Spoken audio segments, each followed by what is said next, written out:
Hello दोस्तों, आपका स्वागत है एग्जाम पर स्टडी 0.0 यूट्यूब चैनल पर। इस लेक्चर में मैं आपको मैथमेटिकल फिजिक्स के सेमेस्टर एग्जाम के मोस्ट क्वेश्चन के बारे में बताऊंगा। भाई ये ध्यान रखना कि जो मैथमेटिकल का पेपर है आपको थर्मोडायनेमिक्स के 2 दिन बाद है, यानी कि 2 दिन की छुट्टी पड़ जाएंगी, एक दिन यानी कि 3 दिन हो जाएंगे। तो अब तो मैं आपको क्वेश्चन क्वेश्चन बताऊंगा भैया ना।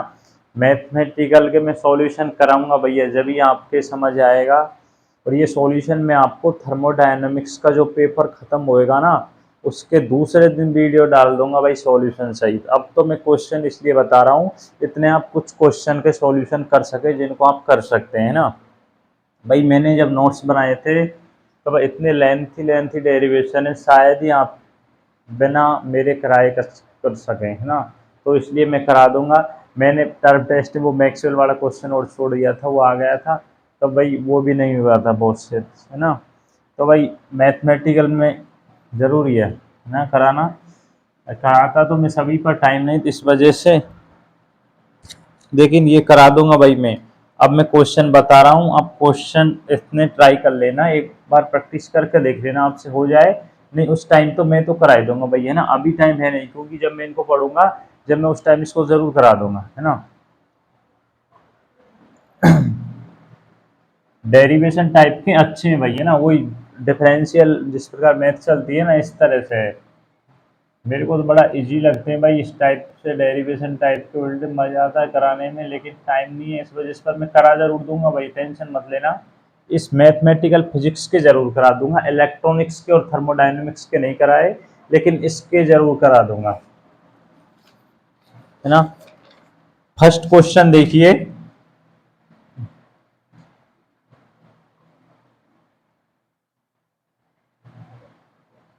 आवेश तथा, पीडीएफ से आपके कुछ समझ नहीं आएगा, मैं पीडीएफ डाल दूंगा वैसे टेलीग्राम चैनल पर, लेकिन कुछ भी समझ नहीं आएगा पीडीएफ में से। आवेश तथा धारा घनत्वों का लॉरेंज रूपांतरण समीकरण।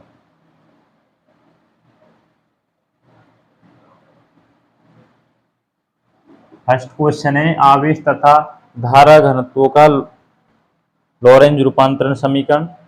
सेकंड क्वेश्चन है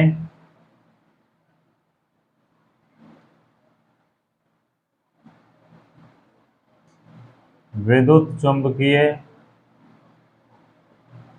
विद्युत चुंबकीय क्षेत्रों के लॉरेंज रूपांतरण।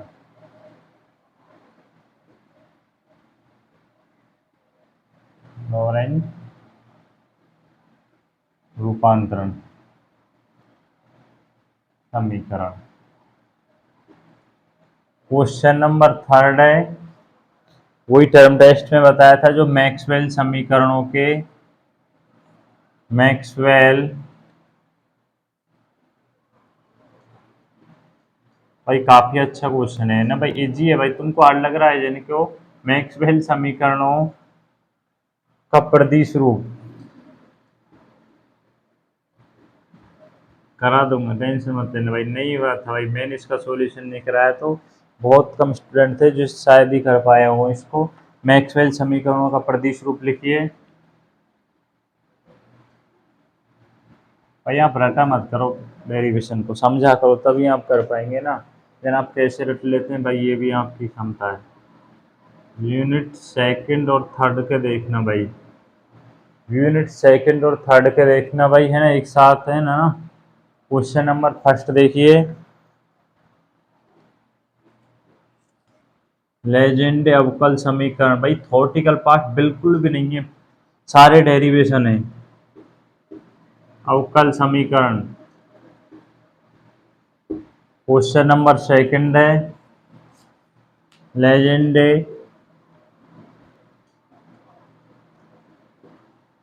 बहुपदों में लांबिकता संबंध। बहुपदों में लांबिकता रिलेशन।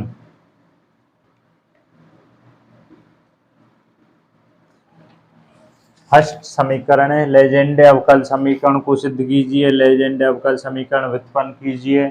सेकंड है लेजेंडे बहुपदों में लांबिकता संबंध को सत्यापित कीजिए, है ना। क्वेश्चन नंबर थर्ड है, देखिए हर्माइट अवकल समीकरण को व्युत्पन्न कीजिए। हर्माइट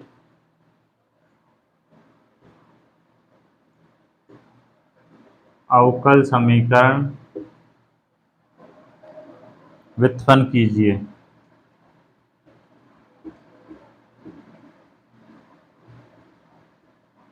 हर्माइट अवकल समीकरण व्युत्पन्न कीजिए। क्वेश्चन नंबर फोर है हर्माइट का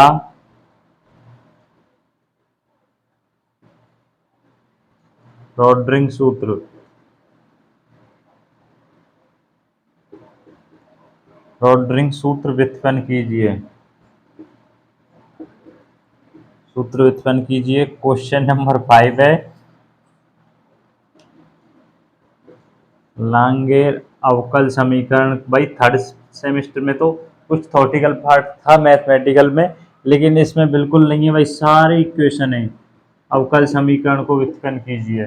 फर्स्ट क्वेश्चन है लेजेंडे अवकल समीकरण को व्युत्पन्न कीजिए। सेकंड है लेजेंडे बहुपदों में लांबिकता संबंध सत्यापित कीजिए।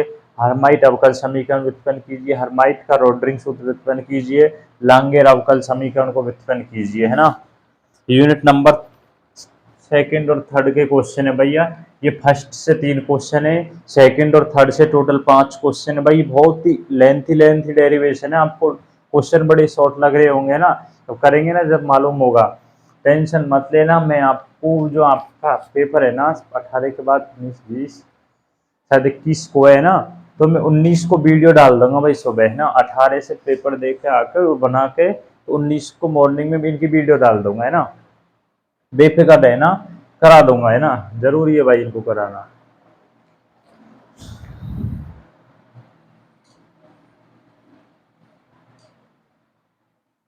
पहले क्वेश्चन इसलिए बताएं भाई आप, जिससे आप कुछ क्वेश्चन की प्रैक्टिस कर सकें। जैसे भाई आपसे एक बार में नहीं हो पाएगा उस दिन, जैसे आप, मैं तो करा दूंगा, लेकिन आप एक दो बार जब अच्छे से प्रैक्टिस करेंगे ना इनकी, तभी आपको सॉल्व कर पाएंगे इनको अच्छे से। नहीं भाई बीच में ही छोड़ देंगे। यूनिट नंबर फोर से देखिए भाई, सारे डेरिवेशन टाइप के हैं ये, और भी खतरनाक है। हाँ इसमें भी कुछ क्वेश्चन इजी हैं, कुछ हार्ड है ना। क्वेश्चन नंबर फर्स्ट देखिए, द्विविमीय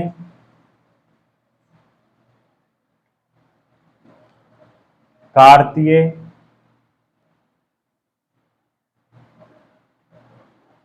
निर्देशांकों में लाप्लास समीकरण व्युत्पन्न कीजिए। लाप्लास समीकरण व्युत्पन्न कीजिए।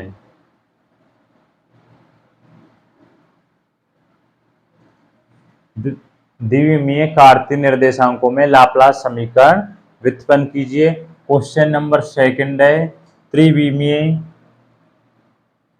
त्रिविमीय कार्तीय निर्देशांकों में, सेम भैया, त्रिविमीय कार्तीय निर्देशांकों में लाप्लास समीकरण व्युत्पन्न कीजिए। द्विविमीय और त्रिविमीय कार्तीय निर्देशांकों में आपको लाप्लास समीकरण व्युत्पन्न करना है। क्वेश्चन नंबर थर्ड देखिए, गोलीय निर्देशांकों में, गोलीय निर्देशांकों में लाप्लास समीकरण को व्युत्पन्न कीजिए। गोलीय निर्देशांकों में लाप्लास समीकरण को व्युत्पन्न कीजिए। क्वेश्चन नंबर फोर है वृत्ताकार बेलनीय निर्देशांकों में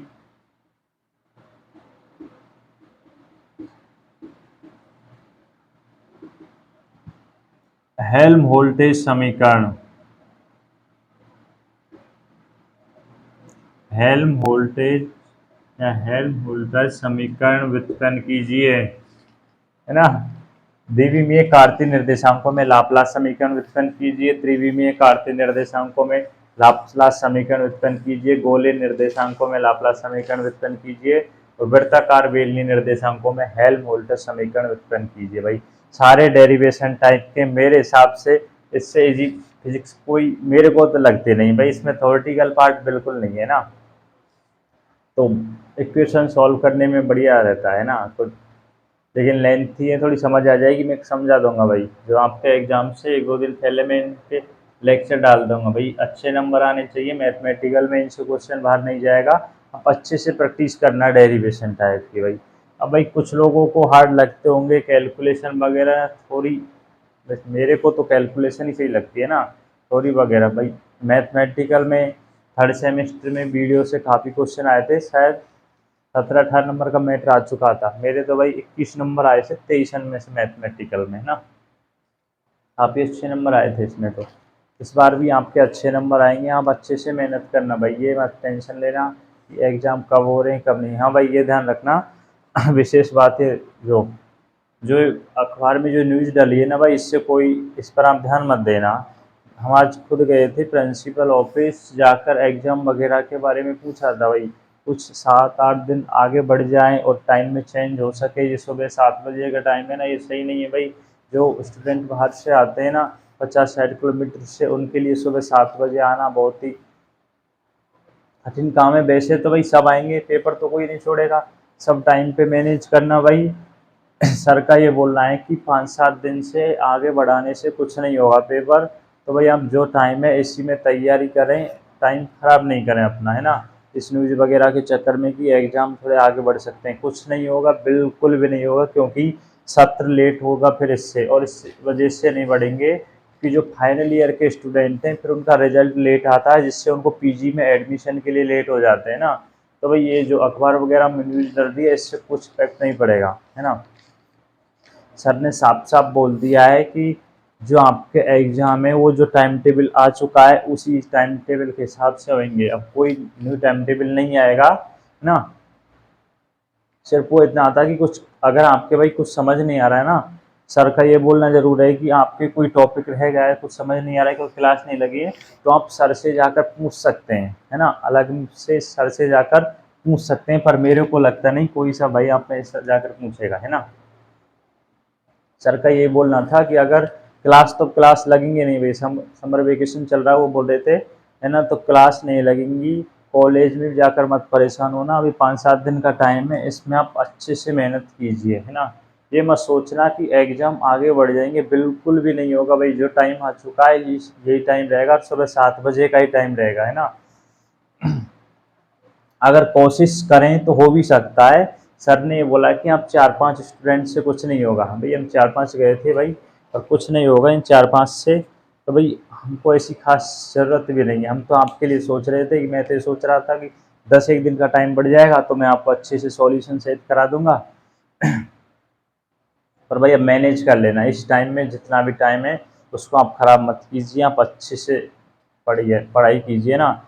इस न्यूज़ वगैरह के चक्कर में 2-4-5 दिन और मत निकाल देना भाई। मैंने खुद कॉलेज में जा जाकर 2 दिन खराब कर दिए ना। तो इन क्वेश्चन में से आपको क्वेश्चन अवश्य आ जाएंगे, और घबराना मत, मैं इनके सॉल्यूशन करा दूंगा, है ना। इतने आप प्रैक्टिस कर लेना, 1-2 दिन एग्जाम से पहले जो भी ये टाइम है बीच में 4-5 दिन का आपके, इसमें आप एक बार प्रैक्टिस करके देख लेना। पीडीएफ में टेलीग्राम पर डाल दूंगा, और टेलीग्राम चैनल ज्वाइन कर लीजिए भाई। सभी व्हाट्सएप पर बार बार मैसेज करते हैं, मैं कितनी बार बोल चुका हूँ कि आप टेलीग्राम चैनल ज्वाइन कर लीजिए। व्हाट्सएप पर पीडीएफ किसी को नहीं सेंड करूँगा, है ना। जिस भाई को चाहिए ज़रूरत है वो टेलीग्राम ज्वाइन कर लीजिए, वो मैं डाल देता हूँ भाई, सभी के लिए हेल्प हो जाती है। सब मैं व्हाट्सएप ग्रुप में कहाँ तक डालूंगा, किस किस ग्रुप में डालूंगा एक, इसलिए आप टेलीग्राम को जाकर ज्वाइन कर लीजिए। और पीडीएफ डाल चुका हूँ, और टेलीग्राम चैनल की लिंक यूट्यूब चैनल के डिस्क्रिप्शन में जाकर देख लेना, या यूट्यूब चैनल का जो नाम है उसी नाम से सर्च करके भी देख लेना, उससे भी आ जाएगा, है ना। तो वीडियो को ज़्यादा से ज़्यादा शेयर करें जिससे और दोस्तों को हेल्प हो सके। तो वीडियो को लाइक करें और चैनल को सब्सक्राइब करें भैया ना। पढ़ाई पर ध्यान दीजिए, पढ़िए भाई अच्छे से, है ना। ये मैं फिर बोल रहा हूँ कि जो न्यूज़ डली है अखबार में उसके चक्कर में मत रह जाना कि एग्ज़ाम आगे बढ़ जाएंगे, कुछ नहीं होगा। जो टाइम आया है उसी टाइम टेबल से पेपर होंगे, ठीक है ना। Thank you.